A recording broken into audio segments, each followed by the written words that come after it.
প্রিয় জাতীয়তাবাদী ভাই বোনেরা, আসসালামু আলাইকুম। রমজানুল মুবারক। যারা দেশের এবং দেশের বাইরে আছেন প্রত্যেকের কাছেই ঈদ মুবারক, আগামী ঈদ মুবারক।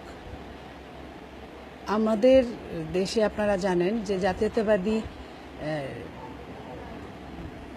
শক্তি আজকে দুর্বল করার জন্য বিভিন্নভাবে ষড়যন্ত্র অব্যাহত রয়েছে। সেই জায়গায় আমাদের হাজারো হাজারো ভাই বোনদেরকে তারা জেলে পুরে রেখেছে। এই জালিম সরকারের অত্যাচার থেকে কেউই রেহাই পাচ্ছে না।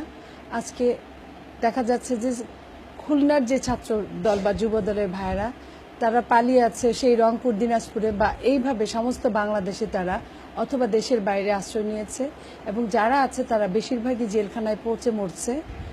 আমি আপনাদের উদ্দেশ্যে বলতে চাই যে আমরা সবাই আমাদের সামর্থ্য অনুযায়ী জাকাত, ফেতরা বা যে কোনো দানই ঈদ উপলক্ষে আমরা করে থাকি।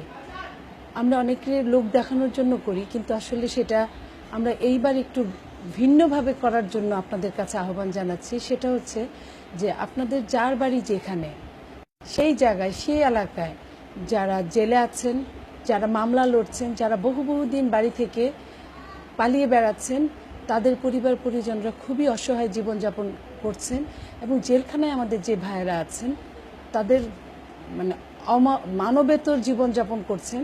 সেইখানে যদি আমাদের নিজের যা কিছু আছে সেখান থেকে যদি আমরা তাদের জন্য কিছু শেয়ার করি, আমার মনে হয় এর চেয়ে বড় দান হয়তো বা কোনোভাবেই আমরা পাবো না, করতে পারবো না।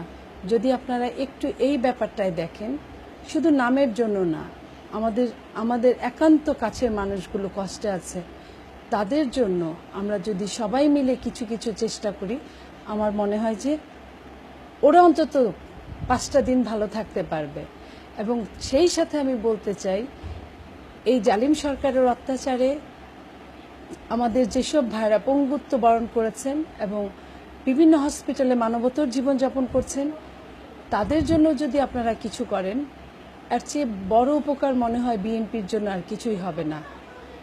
আপনারা এই ব্যাপারটা যদি একটু চিন্তা করেন, আমার এই দুটো কথা বলা আমি সার্থক হবে, আমি অনেক আনন্দিত হব এবং জাতীয়তাবাদী শক্তিও আরো শক্তিশালী হবে।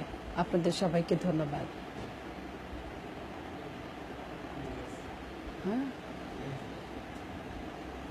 এই দিকে